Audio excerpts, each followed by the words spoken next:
Marc, chapitre 2. Quelques jours après, Jésus revint à Capernaüm. On apprit qu'il était à la maison, et un si grand nombre de personnes se rassemblèrent qu'il n'y avait plus de place, pas même devant la porte. Il leur annonçait la parole. On vint lui amener un paralysé porté par 4 hommes. Comme ils ne pouvaient pas l'aborder à cause de la foule, ils découvrirent le toit au-dessus de l'endroit où il se tenait et descendirent par cette ouverture le brancard sur lequel le paralysé était couché. Voyant leur foi, Jésus dit au paralysé, « Mon enfant, tes péchés te sont pardonnés. » Il y avait là quelques spécialistes de la loi qui étaient assis et qui se disaient en eux-mêmes, « Pourquoi cet homme parle-t-il ainsi? Il blasphème.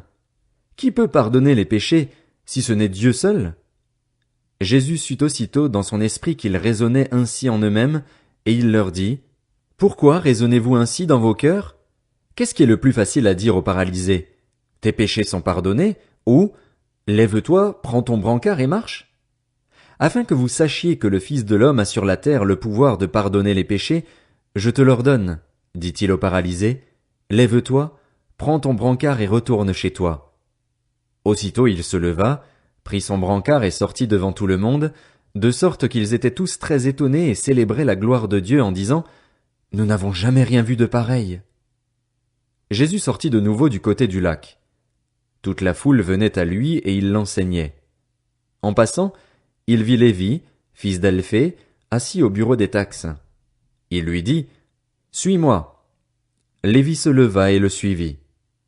Comme Jésus était à table dans la maison de Lévi, beaucoup de collecteurs d'impôts et de pécheurs se mirent aussi à table avec lui et avec ses disciples, car ils étaient nombreux à le suivre.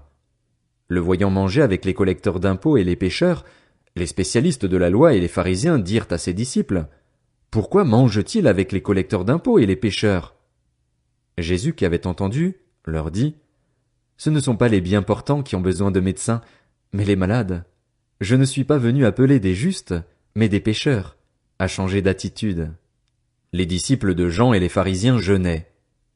Ils vinrent dire à Jésus, « Pourquoi les disciples de Jean et ceux des pharisiens jeûnent-ils, tandis que tes disciples ne jeûnent pas? » Jésus leur répondit, « Les invités à la noce peuvent-ils jeûner pendant que le marié est avec eux? Aussi longtemps que le marié est avec eux, ils ne peuvent pas jeûner. Les jours viendront où le marié leur sera enlevé, et alors ils jeûneront durant ces jours-là. Personne ne coud un morceau de tissu neuf sur un vieil habit, sinon la pièce neuve ajoutée arrache une partie du vieux, et la déchirure devient pire.